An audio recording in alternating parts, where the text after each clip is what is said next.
Olá pessoal, boa tarde. Boa tarde aí ao pessoal dos terceirões. Acredito que a gente vai terminar o ano letivo, se Deus quiser, vamos confiar.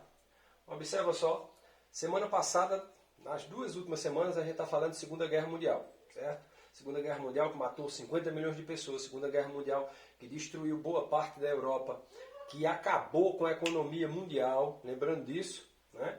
E outra coisa, Segunda Guerra Mundial teve a participação efetiva do Brasil. Pessoal que dizia, o Brasil não participa nunca de uma guerra, só nem se a cobra fumar. A cobra fumou, os caras criaram até o insígniazinho do Sentapua, da cobra fumando, e eles foram sim para a Europa, né? Claro, com a ajuda grande de Getúlio Vargas, que durante a guerra quase que inteira foi amiguinho de Hitler, mas depois acabou indo para o lado dos aliados e aí vence a guerra, tá bom? Então, a aulinha de hoje é o pós-Segunda Guerra Mundial, o que é que acontece no mundo. Vocês veem aí pela charge, né, do professor Ed, que foi uma aula que eu baixei na internet. Aqui tem a Guerra Fria, tá? E o que foi esse período de Guerra Fria? Né? Períodozinho aqui onde você tem as duas potências maiores do mundo, Estados Unidos e União Soviética, o RSS, que significa União das Repúblicas Socialistas Soviéticas, e do outro lado os Estados Unidos da América. E o que foi a Guerra Fria, gente? Vamos dar uma olhada? Por que esse nome Guerra Fria? Será que foi a Guerra dos Pinguins? O pessoal morreu de frio? Não, nada a ver. A Guerra Fria é chamada de Guerra Fria porque não houve uma guerra ou conflitos diretos entre essas duas superpotências, tá? Então, por que Guerra Fria? Porque não houve um conflito direto entre essas duas superpotências. Dada a inviabilidade, era inviável, né, da vitória, por conta justamente da força nuclear. Se os dois entrassem numa guerra, o mundo acabaria, os dois se autodestruiriam. Então é loucura entrar numa guerra por conta disso. Então a turma resolveu não entrar nessa guerra, mas provocaram outras guerras ao redor do planeta Terra, e esse período de tempo, esses conflitos indiretos, é chamado de Guerra Fria, que começa em 1945, já com o primeiro passo, eu chamo de primeiro passo, o ataque norte-americano a Hiroshima e Nagasaki, já para demonstração de poder, não porque precisasse, mas para demonstrar poder, e claro, estende-se até 1991 com o fim da União Soviética. Só para lembrar, os regimes comunistas acabam, tá? Essas histórias de que tem comunismo no mundo, isso é loucura, não entra na onda não. O comunismo acabou em 91, né? O comunismo real, no papel mesmo, acabou com o Muro de Berlim, com o fim da União Soviética, a construção dos países, das comunidades dos estados independentes que faziam parte da antiga União Soviética. Então, Guerra Fria. O que é Guerra Fria? Conceito histórico. Guerra Fria é a designação de um período histórico de disputas entre Estados Unidos e União Soviética, compreendendo o período entre o final da Segunda Guerra Mundial, 1945, até a queda da União Soviética em 1991. Então esse período é um período histórico marcado o quê? Por disputas entre Estados Unidos, que representa o capitalismo no mundo, né, naquela época, até hoje, mas sobretudo naquela época, né, você tem dois blocos bem antagônicos, entre aspas, e o chamado comunismo real. Não tem nada a ver com o comunismo de Marx, enfim, mas essa é outra discussão que não cabe aqui. Mas o comunismo real realmente existiu na União Soviética e foi extinto definitivamente em 1991. Então a gente está em 2020, se Deus quiser, chegando em 2021, sem pandemia, né? E comunismo já acabou há algum tempo. Isso é loucura pensar dessa forma. Então, olha só, designação de um período histórico de disputa entre Estados Unidos e União Soviética. Beleza? Observem só, Estados Unidos e União Soviética. Esse nomezinho significa o RSS, União das Repúblicas Socialistas Soviéticas, tá? Segunda Guerra Mundial, e eles se tornam inimigos depois, se eram amigos durante a guerra, vamos ver como é que isso surgiu. Bem, com o fim da Segunda Guerra, olha aqui, pessoal aí chegando em casa, voltando, quem voltou vivo conseguiu até casar, né? Veja o nosso colega aí. Aqui é a Conferência de Yalta de 1945, pós-guerra, Segunda Guerra Mundial, a estação, né, de balneário Yalta, lá no Mar Negro, na Crimeia, e o mundo começava a ratear pedaços da Alemanha e tudo mais entre essas superpotências. Vamos dar uma olhadinha? Olha só. Final da Segunda Guerra. Então lembrando que é a Guerra Fria, conceito de Guerra Fria, aquele período de tempo que vai haver conflitos históricos, mas não diretos, pois eram inviáveis, entre Estados Unidos, capitalista, e a União das Repúblicas Socialistas Soviéticas. Tá? Vamos lá. Observem aqui. No final da Segunda Guerra, a Alemanha foi dividida em dois países, a Alemanha Ocidental e Oriental. Isso vai marcar esse período histórico, sobretudo como, quando, né? Sobretudo no período que você vai ter a construção do Muro de Berlim, tá?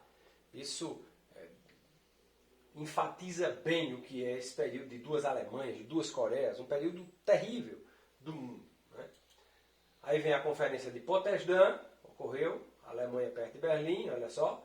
Berlim também ficou dividida, havia dois Berlins, Berlim Oriental e Ocidental, um capitalista e outro socialista, né? Os Estados Unidos resolveram ajudar Berlim Ocidental e por isso houve todo um desenvolvimento técnico, econômico, maior do que todo aquele controle estatal burocrático que era aquela história do socialismo soviético, que nunca existiu de fato, né? Liberdade. E aí Berlim Ocidental vai se desenvolver e Oriental vai fornecer mão de obra. Isso vai acabar depois com a construção do Muro de Berlim, vai ser terrível, né? Aqui no pós-guerra, na Conferência de Potsdam, você tem até a Alemanha dividida em 4 setores. Um francês, um inglês, um soviético e um norte-americano. Depois vai ficar só norte-americano e soviético, tá? Então, olha só. Aqui tem início a disputa entre Estados Unidos e União Soviética, Berlim Ocidental. E aí começa uma corrida armamentista, né? Em 1961, Stalin ordena a construção do muro, olha só. É chamado de Muro da Vergonha, né? Um muro separando uma nação, então foram separadas famílias inteiras, filhos de mãe, maridos de esposas, irmãs de irmãos, famílias inteiras são separadas, é uma tragédia na realidade, na história humana, e é chamado depois de Muro da Vergonha, né? Um mundo dividido por conta da política, de uma política nociva, não da boa política, mas de uma política extremamente nociva, que é essa política entre os Estados Unidos e o lado do ditador Stalin, que era ditador sem dúvida nenhuma, isso não resta nenhuma dúvida, né? Que ajudou a construir esse muro. Aqui há algumas cenas da construção do Muro de Berlim. Lembrando, o Muro de Berlim é construído em 1961, a Guerra Fria começa em 1945, né? Então vai ter Conferência de Yalta, Conferência de Potsdam, todas essas conferências para poder você chegar a, eu chamo de materialidade. É quando se materializa essa animosidade ou antipatia entre os Estados Unidos e a União Soviética. Quando? Com a construção desse muro. Observem direitinho aqui no slide, tá? Então, olha só. E aí continua, né? Aqui você tem os Estados Unidos dando um pontapé nessa política de Guerra Fria. Tudo isso havia a necessidade do tabuleiro de cada um influenciar a sua parte. Então, os Estados Unidos cria o Plano Marshall, que era uma ajuda econômica para reconstruir os países destruídos pela guerra e influenciar, claro, esses países. E cria a OTAN, né? Aliás, a OTAN é o único organismo vivo ainda da Guerra Fria hoje. Isso significa Organização do Tratado do Atlântico Norte, que é o que nós chamamos de aliança militar, que luta pelos países, ou naquela época, capitalistas ligados aos Estados Unidos. Hoje não tem muito mais sentido, né? Porque muita gente faz parte da OTAN hoje, inclusive alguns países, né, que eram chamados comunistas, mas ainda continua sendo um organismo de defesa. Olha só, ofensiva contra a expansão comunista, que é a chamada doutrina Truman, né? Henry Truman cria aquela história. Nos Estados Unidos também vai ter o período chamado caça às bruxas, macartismo, tudo que fosse soviético era considerado inimigo dos Estados Unidos. Vai ter um período terrível. Os norte-americanos também vão caçar, vão punir, vão prender, vão condenar inclusive à morte pessoas que não têm nada a ver com a história. Então, tomar uma vodka nos Estados Unidos, você podia ser acusado de espionagem durante esse período. Não estou brincando, era sério mesmo o negócio.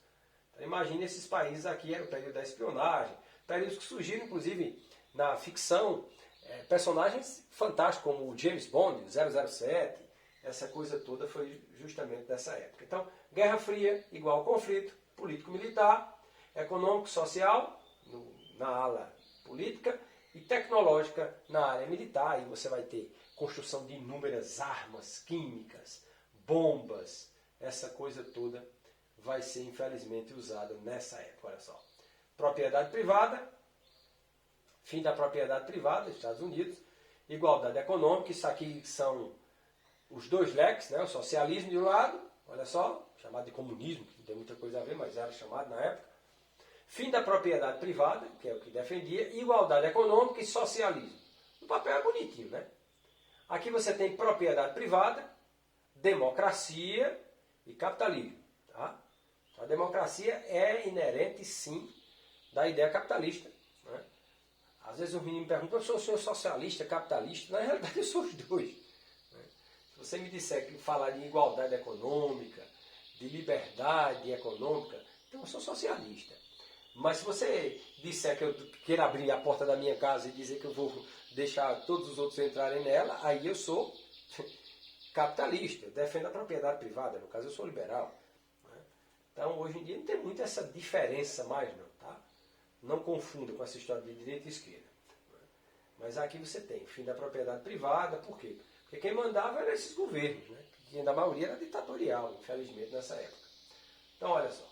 Aqui uma charge do X-Men, que é bem interessante. Né? Pano de fundo da história do filme. Né? Crise dos mísseis, Guerra Fria. Esse filme é bem interessante, que ele passa assim, meio a estudos, mutantes, é uma ficção, mas é bem interessante. Que está no meio da Guerra Fria, assim, dessa crise de mísseis, dessa roubalheira toda. Né? E aqui, vamos voltar para a vida real, o que aconteceu de fato. Khrushchev retira os foguetes de Cuba. Né? Nikita Sergei Khrushchev, o nome do cara, né? Nikita Sergei Khrushchev. Khrushchev é o governante russo após a morte de Joseph Stalin. E ele é quem vai causar um dos momentos mais complicados dessa Guerra Fria, que é quando ele coloca os mísseis atômicos em Cuba.